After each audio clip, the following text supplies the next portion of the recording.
చిన్నప్పుడు నేను నాన్న దగ్గరే చదువుకున్నాను.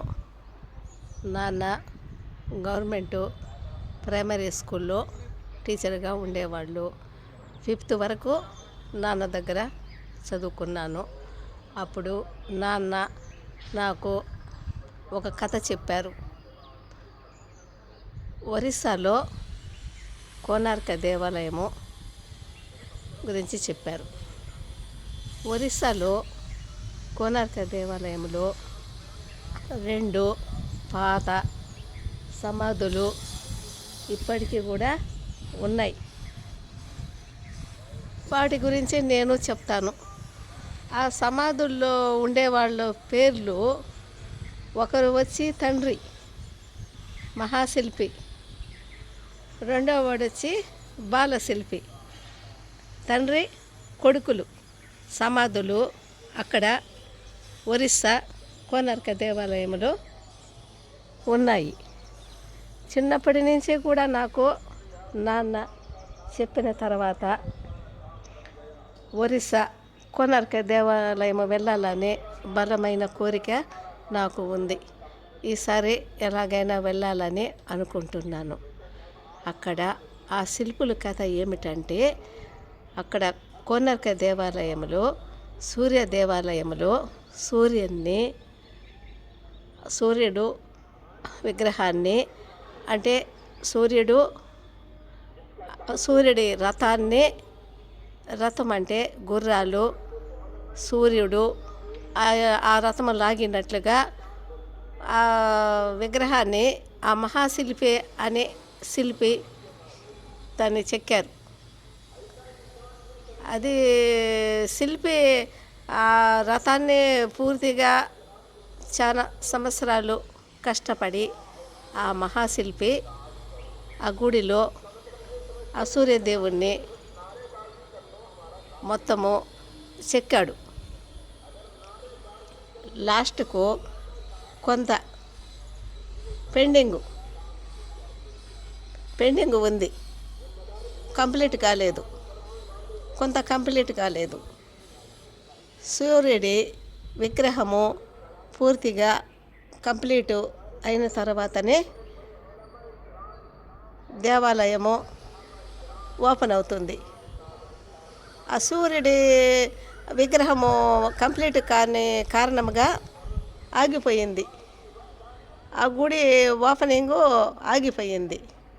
తర్వాత అప్పట్లో పరిపాలన చేసేవాళ్ళు ఒరిస్సాలో జమీందారులు, రాజులు ఎవరో ఒకరు హెడ్గా ఉంటారు కదా, వాళ్ళు అది ప్రజలకు తెలియపరిచారు. సూర్యుడి దేవాలయము ఆగిపోయింది, దాన్ని ప్రతిష్ఠింపజేసిన శిల్పి ఎక్కడికో వెళ్ళిపోయారు, మహాశిల్పి.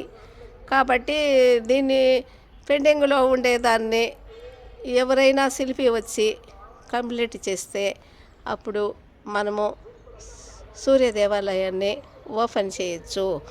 అంతవరకు ఇది ఓపెన్ కాకుండా ఉంది అని ఆయన ప్రజలకు దండోర రూపంలో తెలియపరిచారు. కానీ ఎవరు రాలేదు.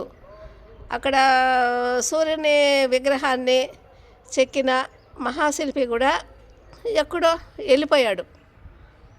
ఆయన ఉండే ఆచూకీ కూడా తెలియడం లేదు. కొన్ని సంవత్సరాలు గడిచిన పిదప ఒక శిల్పి ఆ గుడి ఎందుకు ఆగిపోయింది అని తెలుసుకొని ఆ గుడిలోకి వచ్చాడు.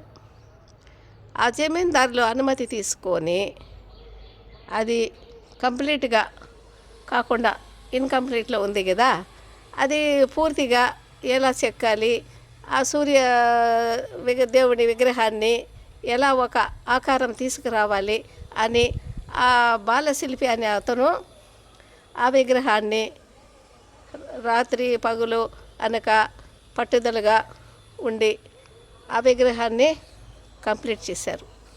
దాన్ని ఏ శిల్పి అంటే ఆ శిల్పి కూడా దాన్ని కంప్లీట్ చేయలేరు. ఈ బాలశిల్పి అతను కంప్లీట్ చేసేసారు. ఇంకా ఆ జమీందారులు బాగా సంతోషపడ్డారు. రాజులు, జమీందారులు ఎవరో బాగా సంతోషపడ్డారు. సంతోషపడి సూర్య దేవాలయము ప్రతిష్ఠింప చేయడానికి డేటును నిర్ణయం చేశారు. ఆ గుడి ఓపెనింగ్ అవుతుంది. ఆ గుడి ఓపెనింగ్ అవుతుంది అనగా ఎక్కడోళ్ళు వచ్చి అక్కడ పూజలు అందుకోవడానికి, ప్రజలందరూ రావడానికి ఒక డేటును నిర్ణయం చేశారు. రేపటి రోజు దేవుడి ప్రతిష్ఠింప చేస్తారు అనగా 3 రోజులుగా అక్కడ హోమాలు అవి ఇవి చేపించడానికి నిర్ణయం తీసుకున్నారు. అప్పుడు ఒక 2-3 రోజుల్లో గుడిని ఓపెనింగ్ చేస్తారనగా ఆ బాలశిల్పి ఆ గుడిలోనే పడుకొని నిద్రపోయాడు. ఆయన నిద్రపోయిన తర్వాత సగం రాత్రుల్లో ఆయనకు మెలకువ వచ్చింది.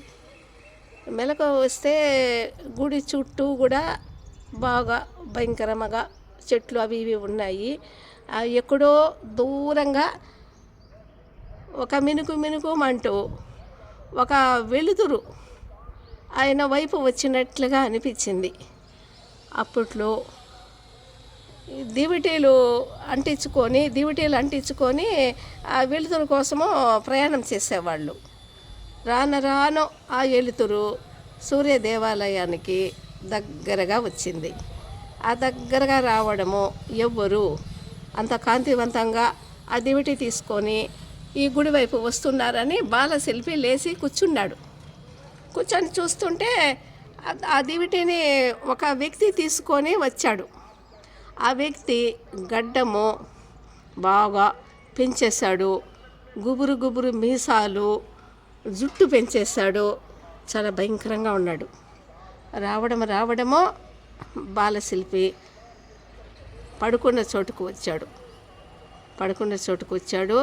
ఆ దివిటిని అలా బయట పడేశాడు. ఆయన మాట్లాడే లోపలనే ఇప్పుడైతే కత్తులు అవి ఇవి పొడిసి చంపుతారు. అప్పట్లో బిచ్చవాళ్ళు అనేవాళ్ళు. బిచ్చవాళ్ళు అంటే కత్తి చాలా పవర్ఫుల్గా వాళ్ళ దగ్గర చిన్నదిగా కత్తి ఉంటుంది. వాళ్ళు నడుము చుట్టూ ఎత్తిపెట్టుకుంటారు. శత్రువులనైనా వాళ్ళకి ఇష్టం లేని వాళ్ళని అతి చేయడానికో దేనికో పెట్టుకుంటారు. అలాగా అతను ఒక బిచ్చవ తీసుకొని వచ్చాడు. ఆ చీకటిలో కూడా ఆ లైట్ కలరు వెలుతురులో దగ్గరగా మెరుస్తుంది. ఆ బిచ్చవతో ఆ బాలశిల్పిని పొడిచేసే కొద్దికి అప్పుడు ఆయన అట్లే పడిపోయాడు. ఆయన మహాశిల్పిని చూసి తండ్రి నువ్వా నన్ను పొడిచేస్తావా అని చెప్పేసి తండ్రిని గుర్తిస్తాడు. అప్పుడు ఆ తండ్రి గుర్తించి చూసారా నేను కంప్లీట్ చేయకుండా వదిలేసి వెళ్ళిన సూర్య దేవాలయంలో సూర్యుడిని నా కొడుకు కంప్లీట్ చేశాడు. అది నన్ను మించిన గొప్పవాడైనాడు నా బిడ్డ. అది నేను గుర్తించక ఎవరో నేను వదిలేసిన పనిని కంప్లీట్ చేశారని నేను మనసు ఒప్పకుండా ద్వేషంతోటి, పగతోటి, అసూయతోటి వచ్చి నేను నా కన్న బిడ్డనే నేను పొడి చేశాను. చూస్తేవా నాన్న, నేను బాలశిల్పి నిన్ను గుర్తించక నాన్న నేను పొడి చేశాను అని ఆ తండ్రి ఏడుస్తూ, చూసావా ఇలా జరుగుతుందని మనకు రాసిపెట్టి ఉంది బిడ్డ, నువ్వు లేనిది ఇంకా నేనెందుకు, నేను చంపినానే తెలుసుకోక అని ఆ బిచ్చవాతోనే ఆ మహాశిల్పి కూడా పొడుచుకొని చనిపోతాడు.